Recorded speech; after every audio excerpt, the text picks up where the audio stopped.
Bismillahirrahmanirrahim. Assalamu alaikum to all students. Again welcome in the class of computer science. Students, हम पढ़ रहे थे OSI model. Last class के अंदर हमने कंप्लीट ओवरव्यू इसका लिया था OSI मॉडल का। हमने देखा कि OSI मॉडल क्या है, किस ऑर्गेनाइजेशन ने इसको इंट्रोड्यूस करवाया, इसका पर्पज़ क्या था, कि कैसे हमारा डाटा कम्युनिकेट करता है, कैसे नेटवर्क आपस में कम्युनिकेशन करते हैं और कौन कौन से प्रोसेसेस उसमें शामिल होते हैं और कैसे डाटा सेंडर से रिसीवर तक पहुंचता है। ये सारी बातें हमने डिस्कस की थी और फिर ऑल लेयर्स का भी एक ओवरव्यू मैंने आपको दिया था और फिर ये कहा था कि इंशाल्लाह नेक्स्ट लेक्चर के अंदर मैं कोशिश करूँगा कि इनको वन बाय वन एक बार फिर से डिस्कस करूँ। तो आज स्टूडेंट्स हम उन लेयर्स को डिस्कस करने वाले हैं दोबारा से। तो अगर मैं देखूं कि मेरी फर्स्ट जो लेयर है, अगर आप इसको टॉप से नीचे की तरफ देखें तो आपको एप्लीकेशन लेयर टॉप पे नज़र आएगी, लेकिन अगर आप इसको बॉटम टू टॉप की तरफ देखें तो सबसे पहले आपको फिज़िकल लेयर नज़र आएगी। फिज़िकल लेयर, फिर डाटा लिंक लेयर है, फिर हमारी नेटवर्क लेयर है, ट्रांसपोर्ट लेयर है, session, presentation and application layer. और ये काम कैसे करती हैं, मैंने लास्ट टाइम इसकी एक पिक भी आपके सामने बनाई थी और ये एक डायग्राम मेरे सामने लगी हुई है।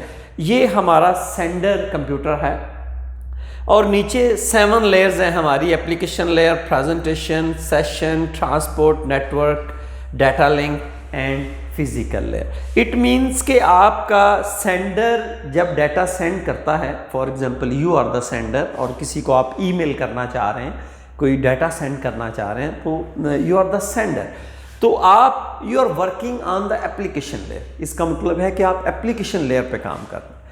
एप्लीकेशन लेयर क्या काम परफॉर्म करती है इसको हम डिस्कस करते हैं। उसके बाद आपका डाटा एप्लीकेशन लेयर से मूव करके नीचे आएगा आपकी प्रेजेंटेशन लेयर। प्रेजेंटेशन लेयर ने जो अपने काम परफॉर्म करने हैं वो उस डाटा पे परफॉर्म करेगी और उसके बाद आपका डाटा सेशन लेयर के पास चला जाएगा। इसी तरह ट्रांसपोर्ट लेयर के पास नेटवर्क लेयर के पास, डाटा लिंक लेयर के पास और एंड पे फिजिकल लेयर के पास आपका डाटा जाएगा। तो उसके बाद आपका डाटा ट्रांसफ़र होगा रिसीवर साइड। जब वो रिसीवर साइड पे पहुंचेगा तो फिर उन्हीं लेयर्स पे दोबारा ये चलता हुआ हमारा जो रिसीवर कंप्यूटर है ये वहां तक पहुंचेगा। जब दूसरी साइड पे ये डाटा रिसीव होगा तो सबसे पहले फिजिकल लेयर इसको रिसीव करेगी, क्योंकि फिजिकल लेयर ने डाटा भेजा तो उसको फिजिकल लेयर ही रिसीव करेगी। उसके बाद इसी तरह ये अपवर्ड डाटा लिंक लेयर के पास, नेटवर्क लेयर के पास, ट्रांसपोर्ट, सेशन, प्रेजेंटेशन और एप्लीकेशन लेयर के पास जब पहुंचेगा तो आपके रिसीवर को एक मैसेज रिसीव हो जाएगा जो आपने सेंड किया। तो ये इतने सारे प्रोसेसेस होते हैं, इतने सारे मरहले तय होने के बाद आपका डाटा रिसीवर तक पहुंचता है। इसमें एक और बड़ी इंपॉर्टेंट बात है कि प्रोटोकॉल्स का एक कंप्लीट लेक्चर इंशाल्लाह हम अपलोड करेंगे, लेकिन उससे पहले मैं प्रोटोकॉल्स के बारे में आपको बता दूं। कंप्यूटर में स्टूडेंट्स एक बात याद रखें कि हर चीज़ सॉफ्टवेयर, चाहे मैं कोई एप्लीकेशन टाइप करना चाहता हूं तो उसमें एक सॉफ्टवेयर मेरी हेल्प करेगा।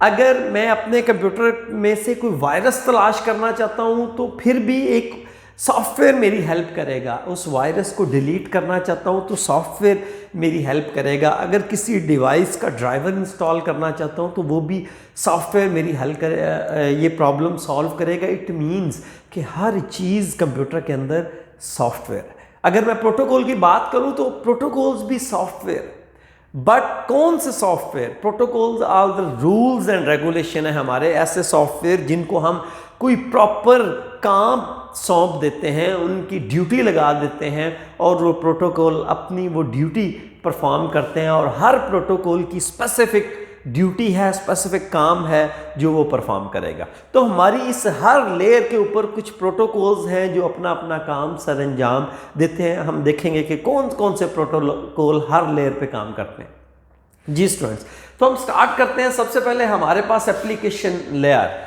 फॉर एग्जांपल आपने ईमेल ओपन करनी है तो क्या करेंगे आप? सबसे पहले आप अपना ब्राउज़र ओपन करेंगे, मोज़िला है या गूगल क्रोम है, आप उस पर डबल क्लिक करेंगे, वो ओपन हो जाएगा, उसकी स्क्रीन आपके सामने आएगी। जब वो स्क्रीन आपके सामने आएगी कि it mean you are connected with internet, you are connected on the network, और आप उस वक्त एप्लीकेशन लेयर पे काम कर रहे होते हैं। तो इसमें interact with application program, application layer. क्यों?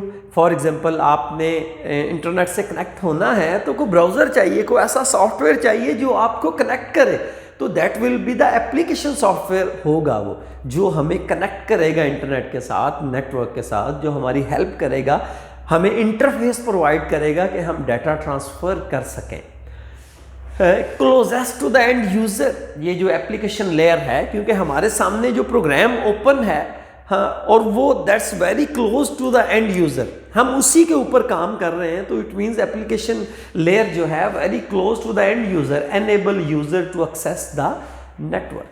जब तक आप अपना ब्राउज़र ओपन नहीं करते, आप नेटवर्क को एक्सेस नहीं कर सकते। तो इट मीन्स कि you are working on the application layer. तो जब तक आप वो ब्राउज़र ओपन नहीं करेंगे, आप नेट से कनेक्ट नहीं हो सकते, आप नेटवर्क को एक्सेस नहीं कर सकते। तो इट मीन्स कि एप्लीकेशन लेयर पे हम अपने नेटवर्क को भी एक्सेस करते हैं। उसके बाद प्रोवाइड द इंटरफेस। इंटरफेस क्या होता है? Interface for example operating system जैसे विंडोज़ है, एक ग्राफिकल यूज़र इंटरफेस है, तो वो क्या करता है कि कंप्यूटर और यूज़र के दरमियान में कोई ऐसी चीज़ जो हेल्प करती है कि जो यूज़र है वो कंप्यूटर को यूज़ कर सके। अगर आपका वो जो डेस्कटॉप है हमारे सामने स्क्रीन पे ना हो तो हम कैसे कंप्यूटर को यूज़ कर सकते हैं? मोबाइल की अगर मैं स्क्रीन की बात करूं तो जो फर्स्ट आपकी होम स्क्रीन है, अगर वो आपके सामने ना हो तो आप कैसे मोबाइल को यूज़ कर सकते हैं? तो that is called the interface.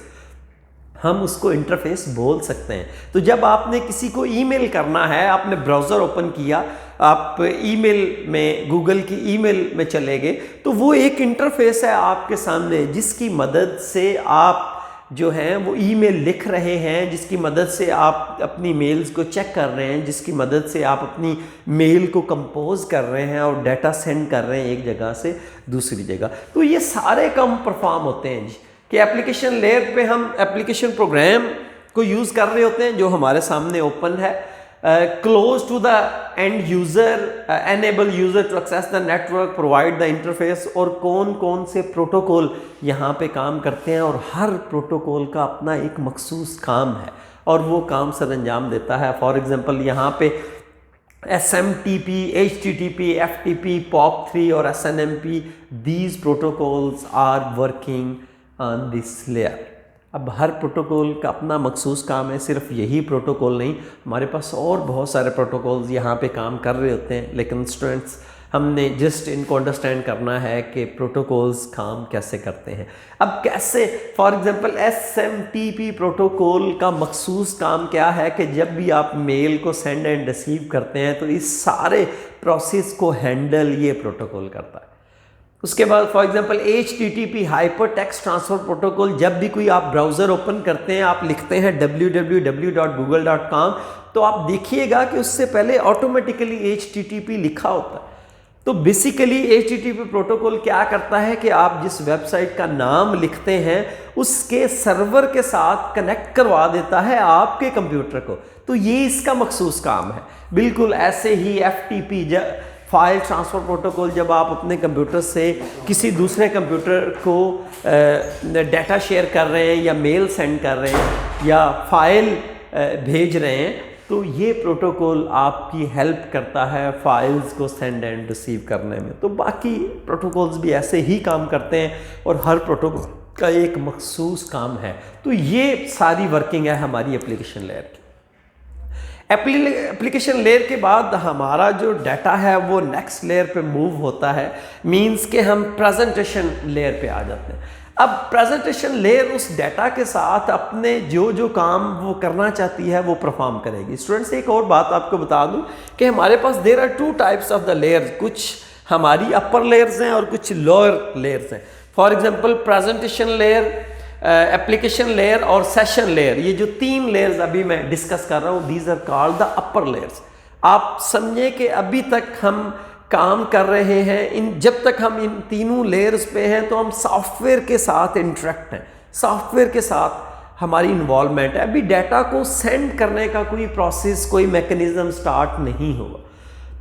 उसके बाद जो हमारी फोर्थ लेयर है, transport layer, that is called the heart of the OSI model. बहुत सारे काम परफॉर्म करती है ट्रांसपोर्ट लेयर। और उससे नीचे जो 3 लेयर्स हैं हमारी, फॉर एग्जांपल नेटवर्क लेयर है, डाटा लिंक लेयर है या फिजिकल लेयर है, these are called the lower layers. यहाँ पे ये सारा डिसाइड होता है कि how data will be transferred from sender to receiver और फ्रॉम सोर्स टू डेस्टिनेशन और from one network to another network. तो सेकंड जो हमारी लेयर है हम उसको डिस्कस करने वाले हैं। हमारा डाटा अभी पहुंच चुका है प्रेजेंटेशन लेयर के पास। अब प्रेजेंटेशन लेयर क्या करेगी? प्रेजेंटेशन लेयर सबसे पहले define the form in which data is to be exchange. सबसे पहले तो ये फैसला करेगी कि ये डाटा किस फॉर्म के अंदर एक्सचेंज होगा। अब ये क्यों डिसाइड करेगी? फॉर एग्जांपल मैंने ईमेल लिखी तो उसको मैंने अल्फ़ाबेट्स में लिखा, या उसमें कुछ मैंने नंबर्स ऐड कर दिए या सिंबल्स ऐड कर दिए, लेकिन वो आपके अल्फ़ाबेट तो लाइन के ऊपर ट्रांसफ़र नहीं हो सकते, या with the help of signal wireless के थ्रू तो वो ट्रांसफ़र नहीं हो सकते। इट मीन्स कि हमने अपने डाटा को उस फॉर्म में कन्वर्ट करना है दैट विल बी ट्रांसफर्ड, कि जो ट्रांसफ़र हो सके। तो वो आप उसको यकीनन 0-1 में कन्वर्ट करेंगे या कोई एनकोडिंग स्कीम यूज़ करेंगे कि आपका डाटा इस काबिल हो जाए कि वो वायर्स के ऊपर ट्रांसफ़र हो सके। तो ये काम होगा यहाँ पे। That is also called the translation. अब स्टूडेंट्स अगला काम क्या होगा? Data compression. एक अच्छी फैसिलिटी हमें यहाँ पे दी जाएगी कि अगर हमारा बिग डाटा है तो हम उसको कंप्रेस करेंगे। तो डाटा को कंप्रेस करने का फ़ायदा क्या होता है कि एक तो डाटा का साइज़ कम हो जाता है। जब डाटा का साइज़ कम होगा तो उसको जब हम डिवाइड करेंगे छोटे छोटे पैकेट्स में या सेगमेंट्स में, वो भी कम बनेंगे। और जब डाटा मूव करेगा from one place to another place, जब डाटा का साइज़ कम होगा तो वो एफिशिएंटली वो एक जगह से दूसरी जगह पे पहुंचेगा। तो ये दूसरा काम हम परफॉर्म करते हैं डाटा को कंप्रेस करने का। उसके बाद एनक्रिप्शन। अब सिक्योरिटी एक बड़ा इशू है। जब से हम नेटवर्क्स पे हमने काम करना शुरू किया है, जब से इंटरनेट का आगाज़ हुआ है, तो उसके डिसएडवांटेजेस में सिक्योरिटी एक इशू है। आप अगर कभी व्हाट्सएप ओपन करें तो आप देखें उस पर लिखा होता है एंड टू एंड एनक्रिप्शन। उसका क्या मतलब है कि आप जब अपना मैसेज सेंड करेंगे तो जब तक रिसीवर उस मैसेज को रिसीव नहीं करेगा उसको हम इस हालत में रखेंगे कि कोई दूसरा उसको अंडरस्टैंड ही ना कर सके। तो यहाँ पे भी यही काम होता है जी, डाटा को हम इनक्रिप्ट कर देते हैं। उस फॉर्म के अंदर के रास्ते में अगर कोई डाटा हमारा पकड़ ले, हमारा डाटा देख ले, उसको हैक कर ले डिवाइसेस के थ्रू, एल्गोरिदम्स के थ्रू, लेकिन उसको वो डाटा समझ ना आए कि ये लिखा हुआ क्या है, तो that is called the encryption. और जब हमारा रिसीवर साइड पे डाटा पहुंचता है तो हम उसको डीक्रिप्ट करते हैं, दोबारा असली हालत में हम उसको लेके आते हैं अपने डाटा को। तो that is called the encryption. उसके बाद हमारा जो लास्ट है, it is also called the syntax layer. इस प्रेजेंटेशन लेयर को हम सिंटैक्स लेयर भी बोलते हैं। उसका क्या मीनिंग है सिंटैक्स लेयर का? कि डाटा इस फॉर्म में हम उसको तब्दील करते हैं या उस हालत में जो ट्रैवल कर सके।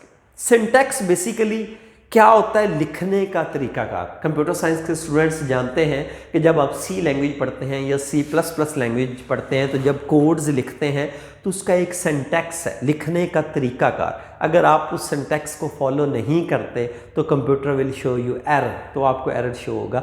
तो इट मीन इस वजह से हम इसको सिंटैक्स लेयर भी कहते हैं। अब प्रेजेंटेशन लेयर ने अपने सारे काम जो परफॉर्म करने थे उसने परफॉर्म कर दिए। अब हमारा डाटा पहुंच चुका है सेशन लेयर के पास। अब ये अपनी जिम्मेदारियां निभाएगी। ये वाली लेयर अब क्या काम करेगी? इसके जिम्मा है डायलॉग कंट्रोल और सिंक्रोनाइजेशन। ये दोनों काम इसके जिम्मे। डायलॉग कंट्रोल क्या होता है कि आपने जो एक नेटवर्क से दूसरे नेटवर्क में डाटा सेंड करना है फ्रॉम सोर्स टू डेस्टिनेशन, उनके दरमियान कनेक्शन एस्टेब्लिश करना इसकी जिम्मेदारी। उस कनेक्शन को मैनेज करना इसकी जिम्मेदारी है, और जब हमारी कम्युनिकेशन एंड हो जाए तो उस कनेक्शन को टर्मिनेट करना भी इसकी जिम्मेदारी है। That is called the dialogue control. Okay students, तो next is the synchronization allow process to add the check points, a very good facilities hair.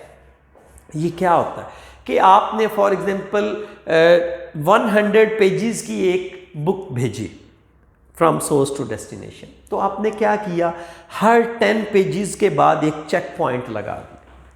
For example आपने जब 40 पेजेस सेंड कर दिए तो पेज नंबर 43 पे आपका कोई एरर आ गया, तो इसका मतलब है आपको दोबारा से वो ट्रांसमिशन करनी पड़ेगी, दोबारा से डाटा ट्रांसफ़र करना पड़ेगा। तो हमने हर 10 पेजेस के बाद एक चेक पॉइंट लगाया हुआ है, चेक 1, चेक 2, चेक 3, चेक 4। तो हमें पहले 40 पेजेस को सेंड करने की ज़रूरत नहीं है। हम जो चेक पॉइंट नंबर 4 है उसके बाद वो जो दोबारा है अपना डाटा को सेंड करेंगे। इट मीन्स कि हमारा टाइम भी सेव हो गया, हमारा जो डाटा है वो 40 पेजेस जो ऑलरेडी हमने सेंड कर दिए उनको भी दोबारा सेंड करने की ज़रूरत हमें नहीं पड़ी। तो दैट इज़ वेरी इंपॉर्टेंट, एक बहुत अच्छी ये वर्किंग परफॉर्म करती है हमारी सेशन लेयर। तो डायलॉग कंट्रोल भी हो गया और सिंक्रोनाइजेशन भी। तो स्टूडेंट्स हमने 3 लेयर्स को यहाँ पे कम्प्लीटली डिस्कस कर लिया। इंशाल्लाह नेक्स्ट लेक्चर के अंदर ये हमारी तमाम लेयर्स कंप्लीट हो जाएंगी, क्योंकि हमने ओवरऑल भी इसको देख लिया, 1 बाय 1 भी देख लिया। तो इंशाल्लाह आई होप कि आपने अच्छे से इसको अंडरस्टैंड कर लिया होगा। इंशाल्लाह मिलते हैं नेक्स्ट लेक्चर में, तब तक के लिए अल्लाह हाफिज़, थैंक यू।